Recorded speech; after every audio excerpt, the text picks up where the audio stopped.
नमस्कार, सत्यहिंदी.com पर आपका स्वागत। मैं हूं शैलेश।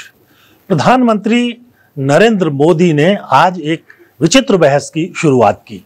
उन्होंने कहा कि बिहार के प्रमुख नेता और पूर्व मुख्यमंत्री कर्पूरी ठाकुर से जननायक की उपाधि को भी कुछ लोग छीनने की कोशिश कर रहे हैं।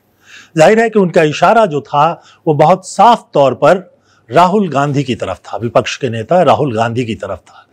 राहुल गांधी पिछले दिनों जब बिहार की यात्रा पर थे तो कई सभाओं में, कई जगहों पर उनको लोगों ने जननायक कहकर बुलाया था। कर्पूरी जी को बहुत लंबे समय से, लगभग बिहार आंदोलन के दौरान यानी 1974 के बाद से ही जननायक कहा जाता था। तो आज आखिरकार प्रधानमंत्री नरेंद्र मोदी को इस पर ऐतराज क्यों हुआ अगर किसी ने राहुल गांधी को भी जननायक कह दिया।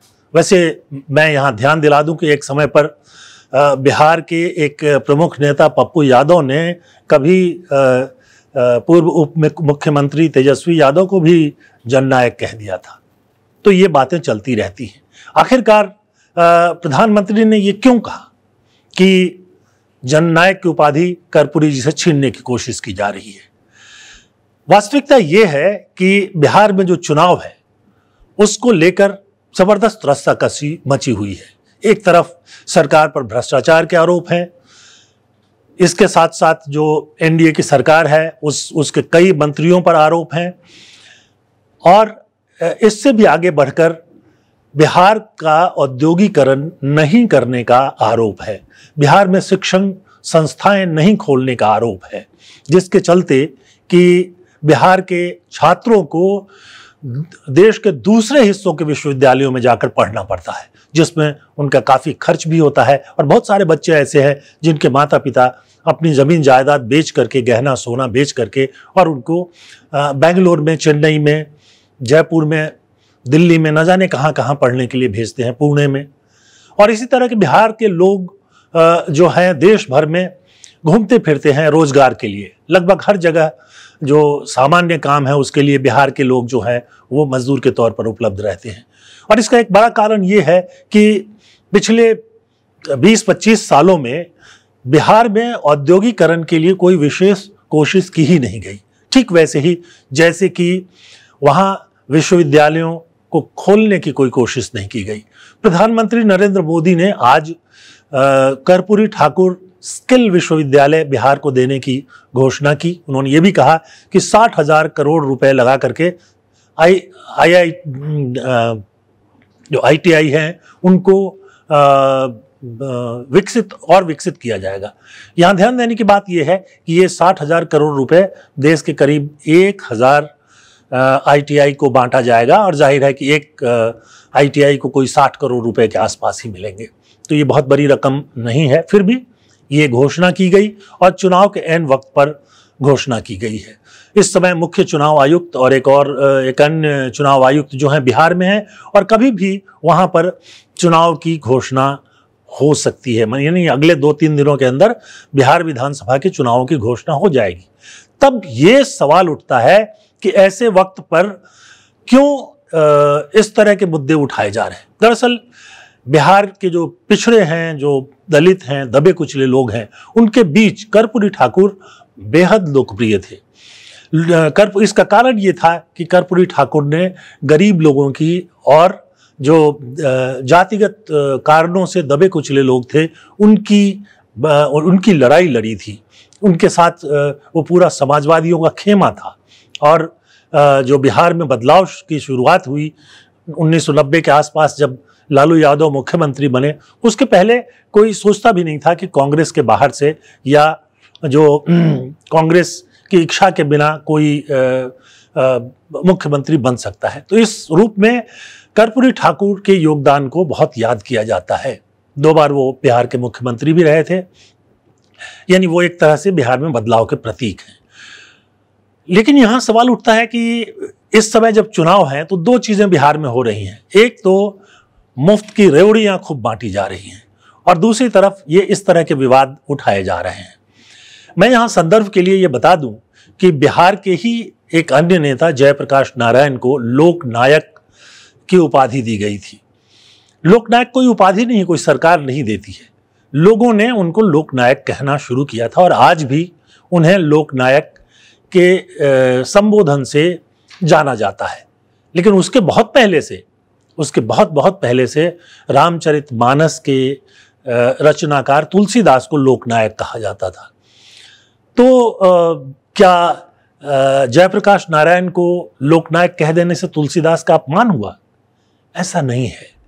तुलसीदास अपने क्षेत्र में थे और उन्होंने रामायण को हिंदी में लिख करके, राम की कथा को हिंदी में लिख करके उसको उत्तर भारत में लोकप्रिय बनाने में महत्वपूर्ण भूमिका अदा की थी। बहुत ही महत्वपूर्ण भूमिका थी। आम जन तक जो राम के बारे में चीज़ें पहुंची वो तुलसीदास की रचना के माध्यम से पहुंची।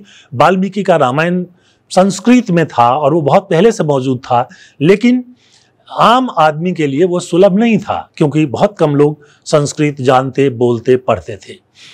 लेकिन जब वो उसकी रचना हिंदी में, हिंदी तो क्या, हिंदी के आने से पहले ही उसकी रचना हुई थी और वो अवधी की रचना है, मूल रूप से अवधी भाषा में, जो हिंदी से काफ़ी मिलती जुलती भाषा है और इसलिए आम लोग उसको समझ जाते हैं। तुलसीदास का अपमान नहीं हुआ तो फिर अगर किसी ने राहुल गांधी को जननायक कह दिया तो अपमान कैसे होगा? लेकिन ये मौका चुनाव का है और प्रधानमंत्री ये जानते हैं कि हर तीर को निशाने पे लगाना चाहिए। बहुत सारे लोग शायद इसी बात से नाराज हो जाएं, लेकिन ये असली बहस का मुद्दा नहीं है। इन दिनों जब बिहार में चुनाव की बस घोषणा होने वाली है, 1 महीने के अंदर चुनाव संपन्न हो जाएगा, तब ये भी दिखाई देता है कि जो मतदाता हैं उनको मुफ्त की चीजें खूब दी जा रही हैं। मुख्यमंत्री ने 25 लाख महिलाओं को 10,000 रुपए रोजगार के लिए भेजने का ऐलान किया है अभी। इसके पहले प्रधानमंत्री ने 75 लाख महिलाओं को 10,000 रुपए भेजने की घोषणा की थी। तो यानी कुल मिलाकर करीब करीब 1 करोड़ महिलाओं को ये जो 10,000 रुपए देने की बात है वो उसकी प्रक्रिया शुरू हो गई है या बहुत सी महिलाओं को पहुंच भी गया है। इसे क्या कहा जाए? क्या ये चुनाव के समय का तोहफा है या वोट देने के लिए घूस है? बिहार उन राज्यों में से एक है जहां कि पुरुषों से ज्यादा महिलाएं मतदान करती हैं। ये करीब करीब 2005 के आसपास से आंकड़ा देखा जा रहा है। उसके बाद नीतीश कुमार ने महिलाओं को केंद्रित करके बहुत सारी योजनाएं शुरू की और उसके चलते महिलाओं की भागीदारी भी बढ़ी और उसका राजनीतिक फायदा भी उनको मिला। लेकिन अब जब इन चीज़ों को किया जा रहा है तो ये सवाल बहुत आसानी से उठ रहा है। जैसे 20 साल से जो बुजुर्ग लोग हैं उनको 400 रुपये महीने पेंशन दिया जाता था और अब अचानक ये पेंशन बढ़ा करके 1100 रुपये कर दिया गया है। बेरोजगार युवकों को 1,000 रुपये महीने 2 साल तक देने की घोषणा की गई है अगर उनकी सरकार आ जाती है।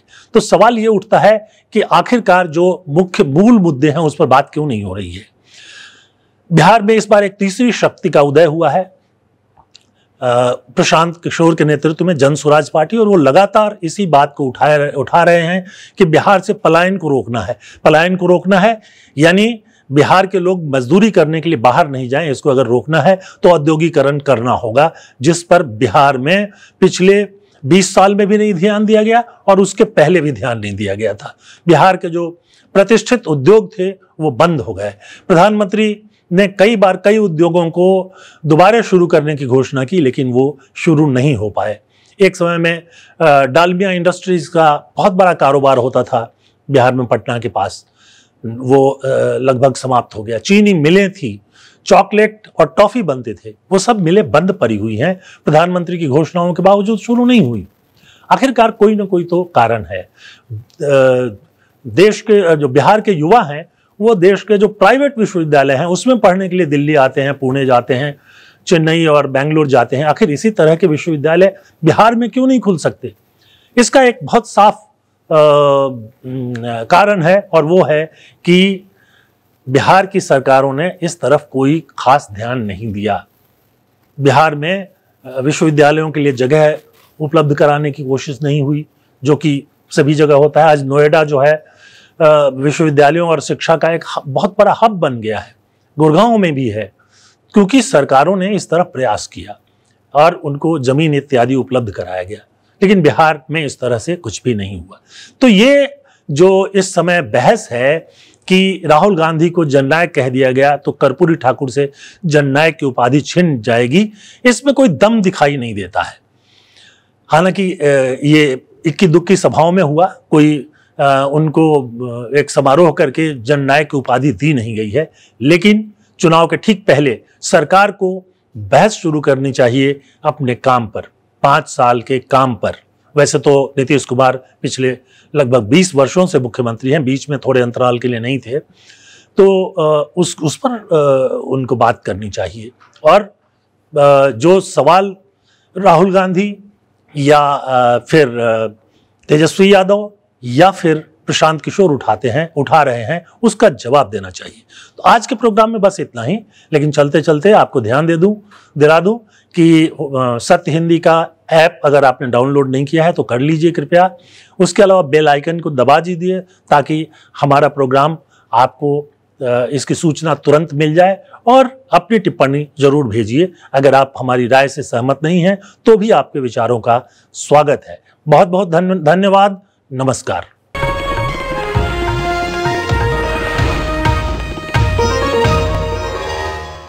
Copyright disclaimer under Section 107 of the Copyright Act 1976. Allowance is made for fair use for purposes such as criticism, comment, news reporting, scholarship, and research.